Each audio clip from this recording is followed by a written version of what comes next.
Are you a businesswoman who is finding it challenging to get your ideas across and make a point? Welcome to Speakers Who Get Results with Elizabeth Bachman, a podcast dedicated to helping women get the visibility they want, whether making a speech or talking in a meeting. Every week, get valuable lessons from Elizabeth or learn from her roundtable conversations with experts and speakers on how to make a difference, not just a point. On to the show with your host, Elizabeth Bachman. Steve Kirch, I'm so happy to have you back on Speakers Who Get Results. Welcome. Thank you, Elizabeth. It's great to be back. Oh, it's great. As one of the people whom I regularly consult about business, I'm so excited to bring you on here to give some new information in addition to the work that I featured you before. So I'm always excited to come to you as a resource. Before we get into productivity and profit, let me ask you about your dream interview. Who would be your dream interview if you could share the stage with someone who's no longer with us? And if so, what would you ask them? You know, there are an awful lot of people that I admire throughout history, but I think today, perhaps more than ever, I would look to the Reverend Dr. Martin Luther King Jr. The work that he did in nonviolent protest, in nonviolent calling of our attention as a country to the systemic racism that still exists. Yeah. I am an old white guy and I benefit from this. I'm working hard to become an ally of those who are oppressed by the current system. I benefited tremendously throughout my life. And so I would ask him a couple of things. One, what is it that I could do better to help those who were not born into the privilege that I have? And the other is, how did he find the strength, the personal conviction to continue to beat his head against that proverbial wall? Mm-hmm. Consistently, without becoming frustrated. I'm sure he became frustrated, but without becoming violent, without becoming overwhelmed with the size of the problem. At least his public persona was like that. And how did he find that within himself? That to me is the measure of a man. Yeah. Or a woman. And a woman. A measure of a man and a woman. Yes. Yes, exactly. Well, and I've often thought about the things he said that inspired people, and often that it was enough. He was done. Mm-hmm. And it was time to really not take it anymore. I was hearing the other day somebody talking about a turning point in life isn't necessarily the turning point that has you, that is a huge cataclysm. Sometimes a turning point is the moment where you've just say, enough. Like Rosa Parks, who said, my feet hurt, I'm not going to get up and move to the back of the bus. I'm just going to stay here. And the courage it took there, but also the being tired. And I've been thinking about that lately. Yeah. Yeah. And sometimes it is that proverbial straw, right? It's just, one more thing.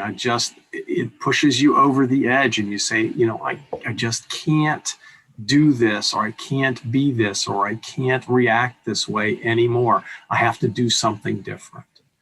Well, this actually brings me to another thing that I've been thinking about a lot is awareness, becoming aware where things are not right. It's like we've been through a year of a pandemic, and society and life is changing completely, and a year of social upheaval and a year of pushback where people said, enough, I can't do anything more. It also comes from being aware when you are being put down, or as an ally, where you are putting someone else down without realizing it. Being aware of the unconscious assumptions. And I look at Martin Luther King Jr., the Reverend Doctor, and think about how the courage it must have taken to speak out in the first place, and the courage to keep talking, and the courage to keep moving forward. And now America has an African American senator from Georgia who was a pastor in Martin Luther King's church. So there is progress. Indeed. It's slow, but it's been 400 years in the making. There isn't any reason to expect that, overnight we're going to be able to change the system. Mm-hmm. And the system, I was reading the book, How to Be an Anti-Racist. Mm-hmm. And the system adapts, and the system morphs, because the system is all about power and who has it. And the system doesn't want to give up its power. Right. Exactly. Right. Those of us who have privilege recognize that in order to raise all boats, we have to not be concerned about whether or not we might lose a little bit of what we might otherwise gain. Yes. And that's where fear comes in. Fear and greed, our old friends, our old enemies. Fear and greed as motivating factors. Indeed. I also am reminded of a meme that was going around during the beginning of the lockdown in April 2020, where people were saying, and maybe over the summer, I think too, but that racism and the pandemic aren't real if they're not happening to you. And that's not the exact quote. I have to look up that quote, but it's hard you have to be reminded to pay attention if it's not happening directly to you. Yeah, that's certainly true. And the fact that I don't have to think about the color of my skin, and yet a person of color, every time they look in the mirror, are reminded that they are a person of color. That disparity in opportunity. Mm-hmm. It is not the same as racism, but I do remember, as a woman, I am careful walking down dark alleys because as the old saying goes, boys are trained to take charge, try stuff, go ahead, and if you fall, it's no big deal. Girls are trained to be conditioned by society to be careful. And I remember back in my early 30s, sitting around with a group of friends. I was working on a show, and one of the singers, who was a big burly guy with a big loud bass voice, asked the women at the table why they would be nervous walking home alone in the city if they went out to get pizza, because it would never occur to him to be nervous. Yeah. Oh, yeah. And the disparity in treatment, it's why I'm so proud of my girls that have set off on their own. One is an adjunct professor of writing at Columbia. The other is finishing her master's in mathematics at Boston University, and looking to land a job now shortly as working in artificial intelligence and natural language processing, which is a big thing these days. And would not have been available to a woman 20 years ago. It was much more challenging. My wife has a master's in mathematics, but when she went through her master's program 40 years ago, she was one of just a handful of women in the program. And when my daughter was at St. Olaf as a physics and math major, I think close to half the class was female. So it is possible to change. We're making progress. Yeah. But we have to keep trying. We do. And we have to be aware when the person, particularly in this day and age, I sit on a lot of Zoom meetings, as everybody does. Yes. And it's much easier to hide, I guess, in a Zoom meeting. So I'm trying to be aware of people who perhaps their voice hasn't been heard. Mm-hmm. And they're sitting silently in a meeting. Mm-hmm. So exactly. and I know that's one of the things that you help your clients with is how to speak out. How to speak up, how to speak out, and doing it in a way that the people who need to hear you can actually take in the information instead of shouting in their faces, which makes people automatically say no or put up resistance.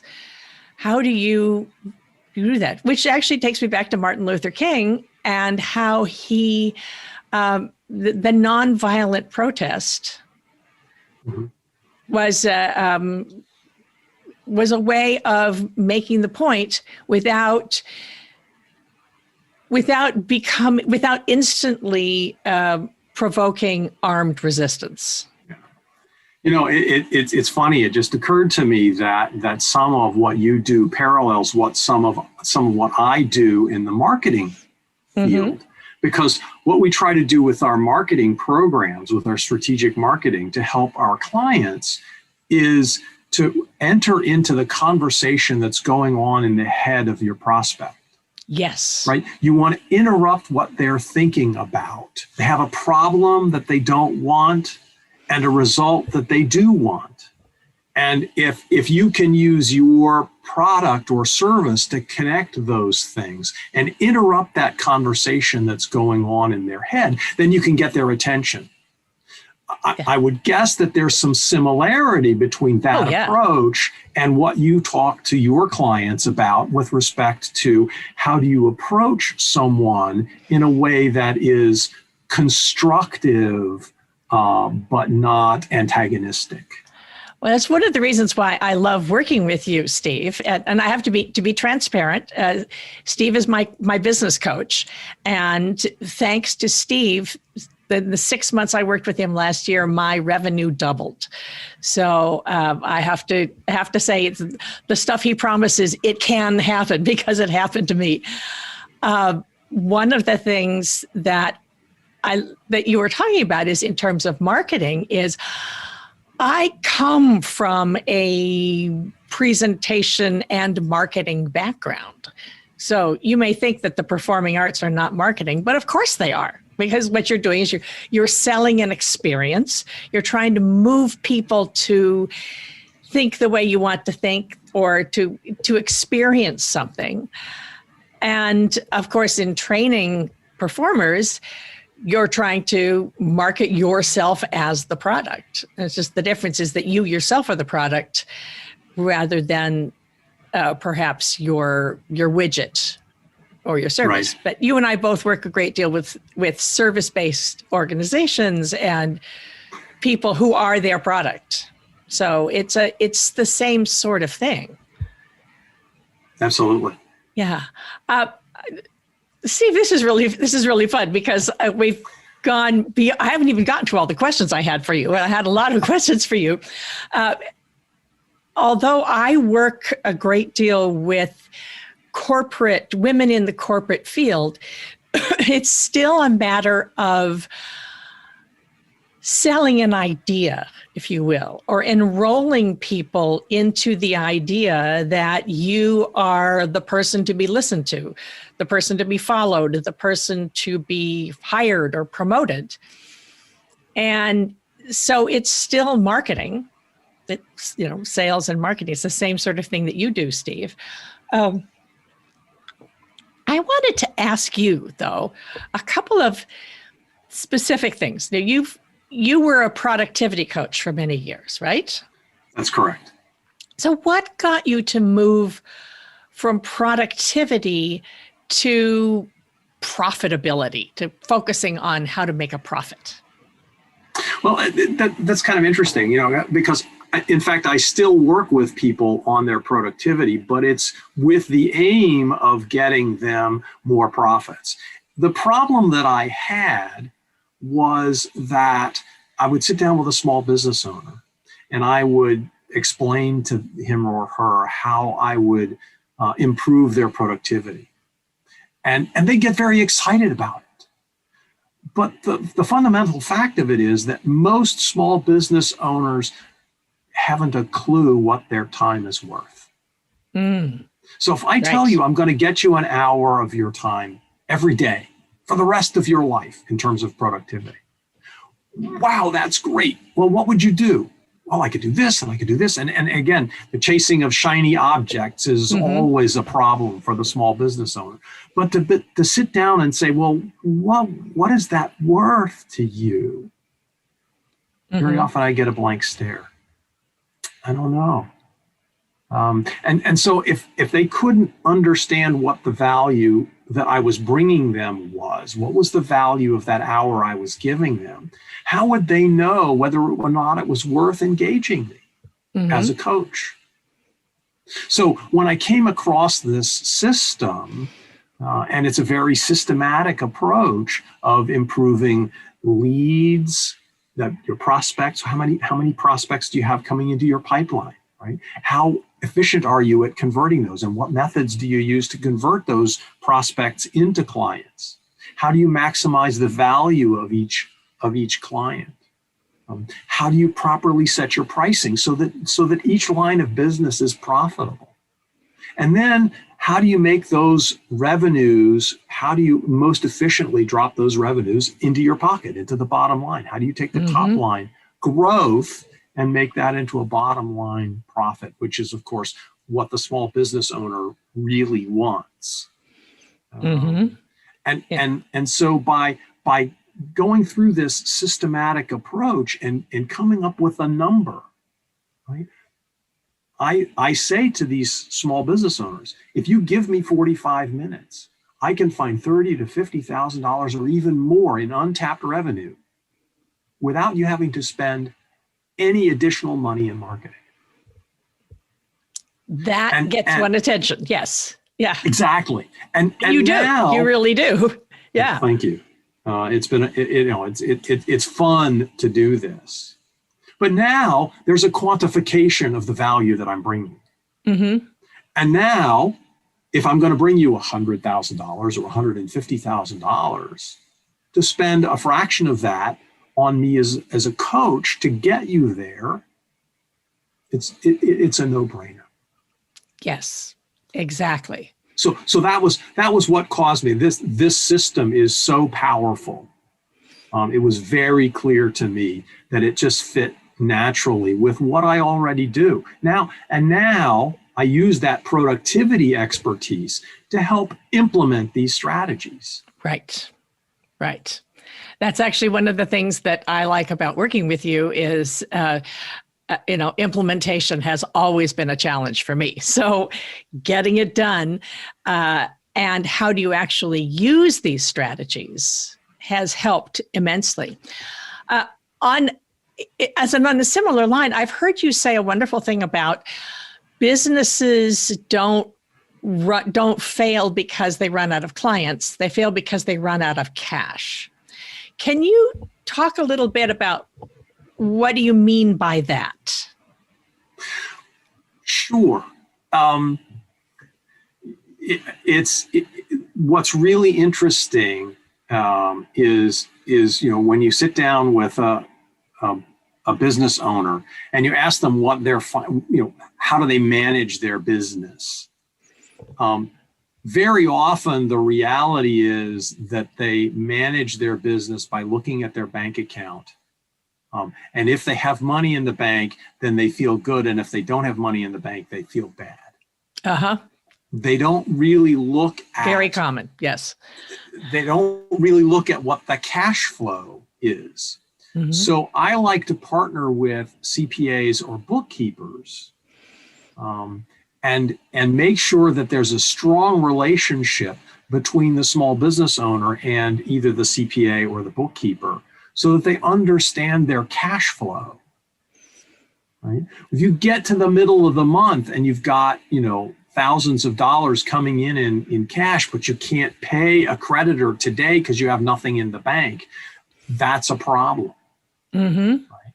And that's where you wind up, if you run too fast, get too far out over your skis, as they say, in terms of managing your cash flow, that's when the business goes out, when you go out of business. If you can't sustain it because I made this great investment that's going to pay off a year from now, but you run out of cash before you get any of that return, it doesn't matter. And there are so many companies where income or sales, if you will, fluctuates. Absolutely. You may have a great month, and then you may have a month where nobody picks up the phone calls, or they say yes, but not now. And so planning for the cash flow is a big challenge. And you should always have some amount of cash in reserve, so that you can get through those lean months without. A big corporation can just go write a bond. Yeah, right? They can just go borrow some money from a bank. They'll have a line of credit, and some small businesses have a line of credit as well. But the best way to do that, if you have a small business, is to just put a little piece of it into a separate account that you don't touch. Mm-hmm. I'm a big fan of Profit First methodology by Michael Michalowicz. Mm-hmm. And it's one of the things that he recommends is you take a piece of your profits. And by the way, you should always have a profit in your business. You should take the profits first, he says, before you pay yourself and pay your bills. Yes. Maybe it's a small amount. Maybe it's 1 or 2 or 3 or 5%, but you always have a profit. And then you take a piece of that and you put it off into an account, which is, he calls it the vault. Mm-hmm. And you set that aside until you've built up enough to have 3-6 months of expenses set aside, so that if you hit a lean patch, like a pandemic, and that's what cost a lot of businesses to go under, they just didn't have enough backstop. Mm-hmm. Fortunately, again, the government stepped in here, at least in the U.S., but that money ran out and businesses started failing. So, yes, anyway. I spent a lot of time in Austria in a resort area, and when the tourists aren't allowed to come, then life is hard. But in Austria, they pay 51 to 55% tax. And so their taxes are high, and therefore when things get thin, they have a cushion because they're getting money from the government. That's why they pay those high taxes.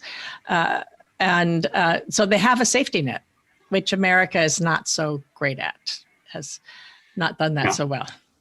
Yeah. Although we had some emergency legislation this last year, and it looks like we'll have some more emergency legislation coming through here that will hopefully prop up some of those in the greatest need. So let me ask you again, because this also works for families. If you have a salary, but you're still spending as much as if you're spending your whole paycheck or more, it's the same principle. Oh, absolutely. Yeah.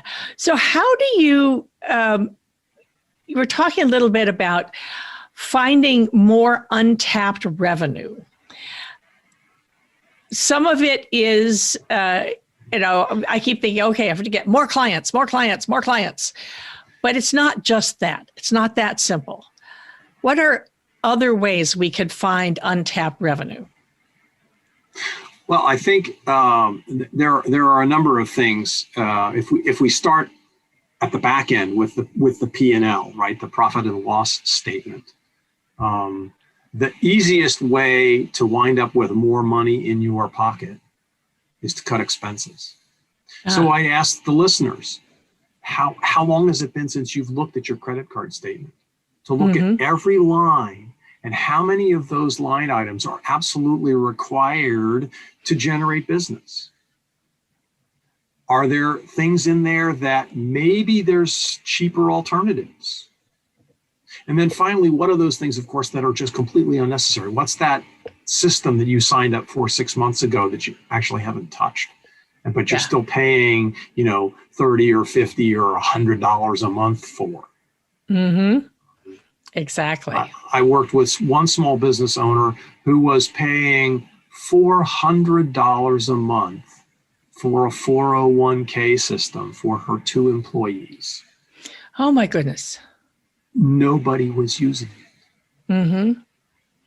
Yeah. And, unfortunately, there was a huge, disentanglement charge, but that was only like 3 or 4 months of the cost. So, it was still worth it to pull out of that.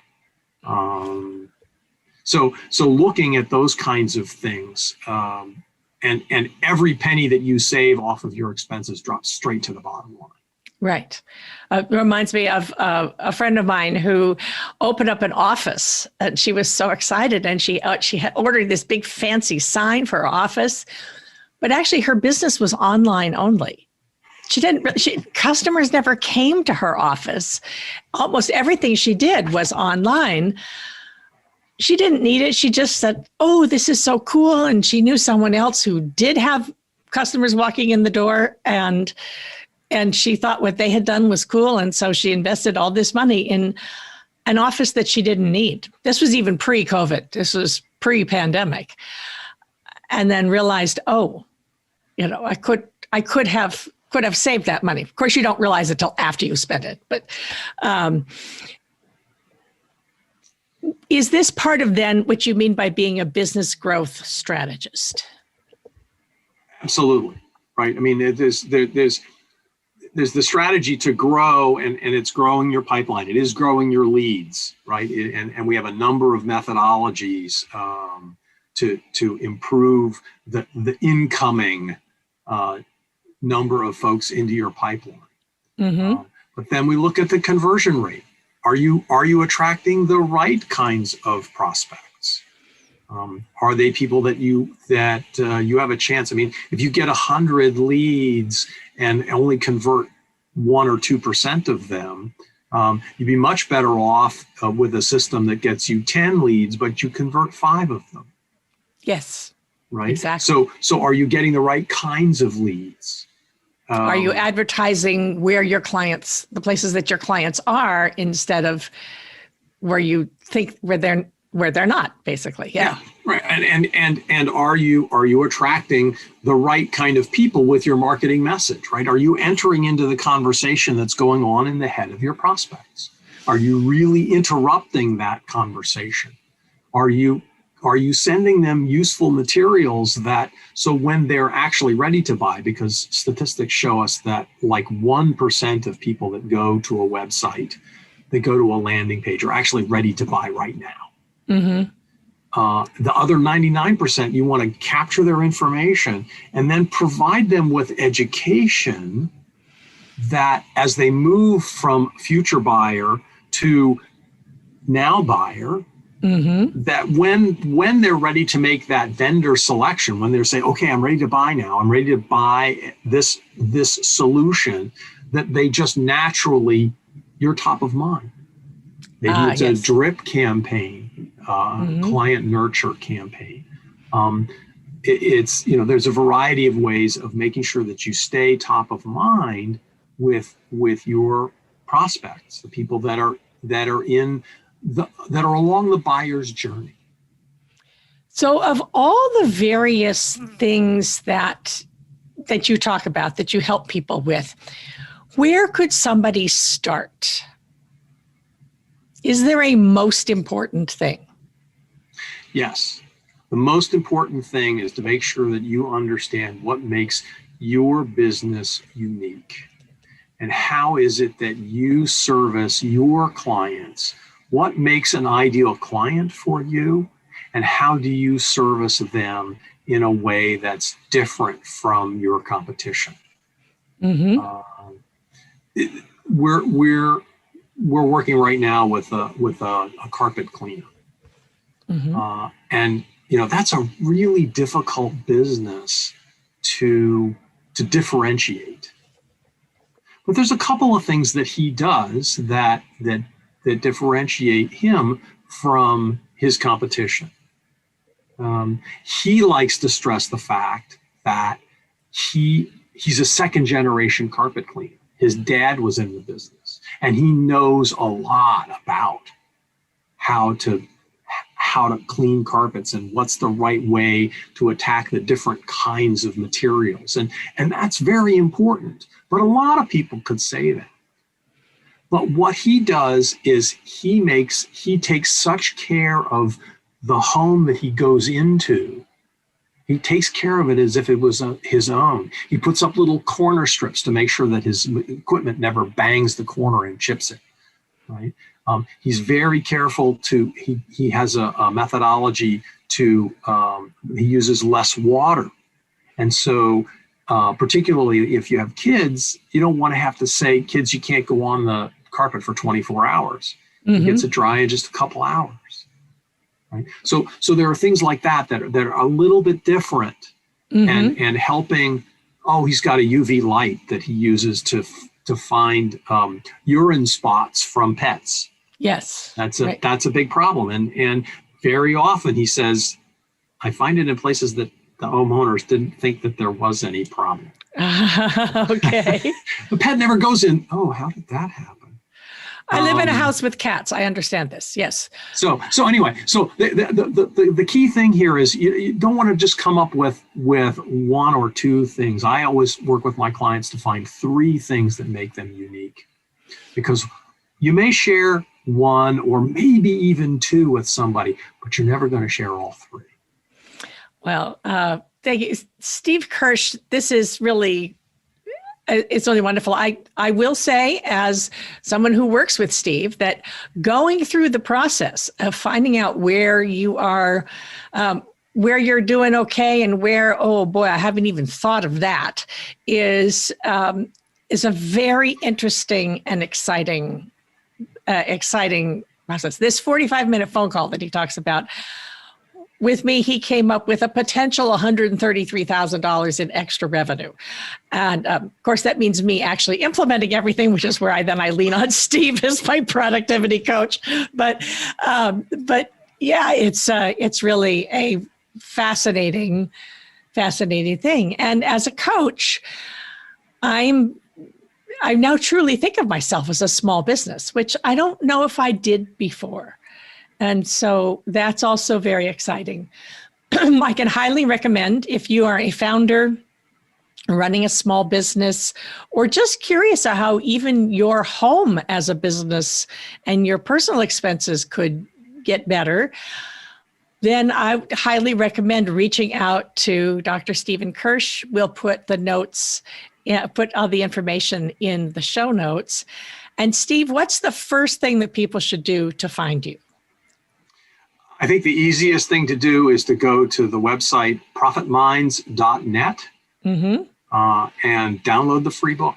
There's an ebook which sort of outlines some of the strategies that we use. And I would start there. And you can also reach out to me from there and make an appointment. Okay. Thank you so much, Stephen Kirch. This has been Speakers Who Get Results. I'm Elizabeth Bachman, your host. And before we go, don't forget that if you're interested in how your presentation skills are helping you, then you can go to my free 4-minute quiz, speakforresultsquiz.com. It only takes about 4 minutes, and that's where you can see where your presentation skills are doing well and where a little support might be able to get you the recognition and the results that you want. Thank you so much for joining me. Thank you, Stephen Kirch, for being my guest. And I will see you on the next one. We have just concluded another great episode of Speakers Who Get Results with your host, Elizabeth Bachman. If you got value from today's episode, please feel free to share us with your friends and colleagues. You may also visit elizabethbachman.com for additional resources. Be sure to tune in every week for new episodes, and thanks for tuning in.